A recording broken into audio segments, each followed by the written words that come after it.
All right, and lastly, our IRL bowl. Let's get in there, my guy. Our In Real Life Bowl segment is brought to you by Walden University. How do I know all these questions aren't the same question? They might be. You're never gonna know. You're never gonna know. Let me see. If today were your last day on Earth, what would you be doing? Dying. What you mean? Maybe maybe your death is sudden. Maybe your death is sudden. Why would you? Maybe you don't know. Maybe you have a whole full day before you start dying. If today was my last day on Earth, I would be living.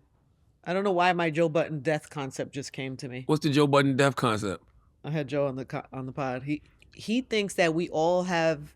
This was when I was in my "we're all gonna die" bag in the beginning of the pod. But he has a theory that there are signs that we all get signs in our life that will let us know how we're going to leave, like how we're going to pass. Like, interesting. If you pay attention to the details of your life, that it almost will tell you how it's going to end. Interesting. I know. You have to I wonder what hear from you. Are you friendly with him, or are you guys, you're like good and bad? You're like frenemies? I haven't talked to him in a while. I haven't talked to Joe in a while. I don't have any problems with Joe. Okay. I feel like you should be friendly, the two of you. No, I got a lot of love for Joe. Me and Joe, you know what it is? Me and Joe, when we are mad at each other, we go bad on each other. I know, but you're both evolved now. Like you should be in better space. Like I don't know. I know you both. So I'm biased. I know I'll run into him somewhere, and we'll pick up like we always have, I'm sure. But that's all it is. When me and Joe go bad, we go bad on each other. And like when I hear why he's upset with me, I'm like, oh, I can understand why he felt that way. Yeah. You know what I'm saying? Like this last one, I'm like, all right, I get it. I didn't mean it in the way that he received it, but I can understand why he felt that way. That's when I think when he was going through his last situation with Spotify. And I was on the radio and I said, I think Joe Budden understands, Joe Budden knows his worth. He just doesn't know how to negotiate it or something like that. I think I said, and I was just like, you know, if every time you're at a corporation and things don't go the way you want them to, kind of got to blame you and your team. And then it was a whole discussion around podcasts, and I was like, you know, you can't compare yourself to the Joe Rogans and the Bill Simmons and all of those guys, because Joe Rogan is an anomaly, number one. Like, don't nobody do numbers like Rogan, period. Black, white, it don't matter. And, you know, the guys like Bill Simmons, they have networks. So they get compensated a little bit different for that. And so that was actually a conversation I probably shouldn't have been having publicly on air. But, you know, we on radio, we on these podcasts, and it's like, we all do it. He does it as too. Well. You know what I'm saying?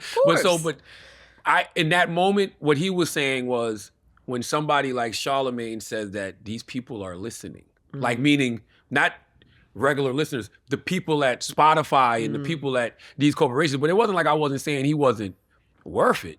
I was just speaking how I felt about the situation in that moment. And you're both speaking to your audience. To our audience. You are not speaking to each other. Exactly. And but no, the crazy part is we do speak to each other. So it's like, I'll go from that on the radio to then watching him tweet, and then we might be on the phone that afternoon having the same discussion argument, but I don't think he expressed to me back then that he didn't like me saying that on the air. It was just a debate about the content of the situation. And then it was, even when he went bad on his podcast, we were on the phone that Sunday. And then another time he got mad because I didn't answer his call. It's stupid shit. So it's really nothing. But when we go bad on each other, we go bad. What the hell on each other. What is that? It's because you probably because we're both madmen. I don't fucking know. Like, you know what I mean? I was thinking something in that in that category. I just wondered if you guys were aware of that. I enjoy you both very much. I would like to see you guys make nice. I'm sure it will. I'm sure it will. All right, one more. Take one more. This episode is brought to you by Walden University. You guys think you're too busy to earn the degree that you have always wanted? You are not too busy. It's never too late. At Walden University, you can get the W. That's what they do. They get the W. And you can win your time back. With Tempo Learning, you are in control. This is very cool. There are no weekly deadlines. There are no rigid schedules. Who has time for that? There's just a flexibility for you to earn your degree on your terms at your pace. And within your budget. Ready to start? Visit waldenu.edu today. Walden University set a course for change, certified to operate by Chev. Our in real life bold question. Yeah, give me something. That last one was dark.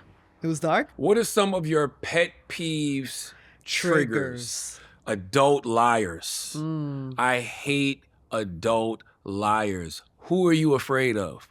What are you still lying for at your big age? I was born in 1970. I'm 47. There's no reason for adults to be lying to each other. I can't stand it. It drives me crazy when adults lie to each other.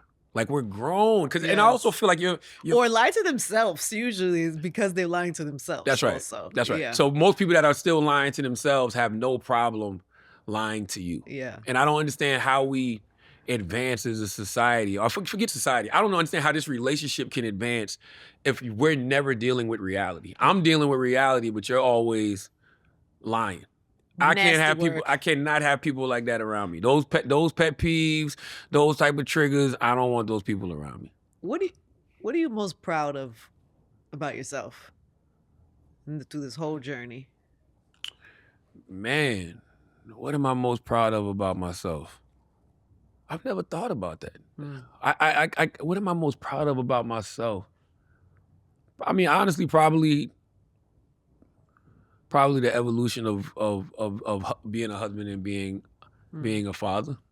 Like that's when I feel the most proud that I've created like a stable environment for my kids. Like, my kids have so many options, and for the rest of their life will have so many options. You know, like I always say, I wanted to just raise trauma-free children for the most part. And I think I've been doing a pretty good job at that. Like, you can't protect them from life, of course, but you know, they live a good life, you know? Like, they didn't get the trauma from you. They didn't get the trauma from me. Exactly. Like, they live a good life. Like, the fact that, you know, we are able to travel, and like, I didn't get on a plane until I was 21, 22 years old. Flying to New York, like 21, 22 years, that's the first time I even traveled, right? But for them, they've been all around the world, right?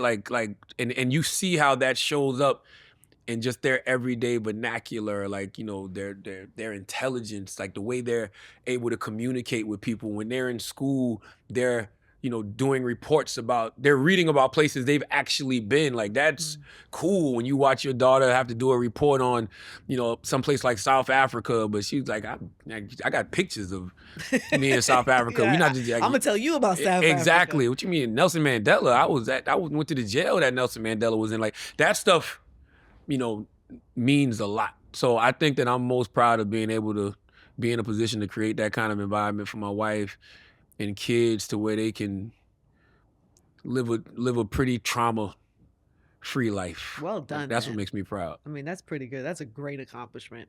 This is my last question. This is my favorite one in the bowl. One more thing. Yes. And the opportunities I'm able to provide by being in this position. Because I always say I want to be the adult that I needed as a child. And going back to, you know, not to harp on it, but going back to the documentary, it's like, you know, just being able to do right by people. You know what I'm saying? It's a great feeling to have somebody reach out and be like, you know, this check is the biggest check I've ever seen in my life. Like, that type of, like, I like stuff like that. You know what I mean? Being able to put somebody in position to, you know, get a book deal, whatever it is, helping other people, you know, make their dreams come alive. That makes me proud too. That's pretty great. Here's your last question. You picked it? I did. Oh. I picked it out, and it's my favorite one, so I wanted to make sure you got it. Let me see. That's my favorite question. Jesus Christ, I need glasses. If God were to text you right now, what would it say? He would say, good job. That's what he would say. 2 words. He would say, good job. Emoji? Maybe keep going. He might say good job. You know what? I want him to say good job, keep going. Because good job might mean, all right, come on home now. I don't want that. You know what I'm saying? Good job, keep going. Good job, comma, keep going. Hey guys, thanks for watching. Make sure you subscribe, like, comment, and check out all of the other episodes we have on Angie Martinez IRL podcast.